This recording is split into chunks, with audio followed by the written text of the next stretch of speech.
拆空调协种回收，插电源。啊，空调已通电，空调开制冷模式，温度设到最低16度，现在是25度。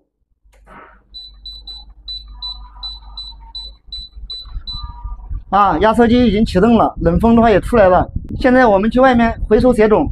空调压缩机已经启动了啊，小管的话冰凉冰凉的。用到的工具的话就是2把活动扳手，1把十字螺丝刀，5厘的内六角1个啊，拆藤帽。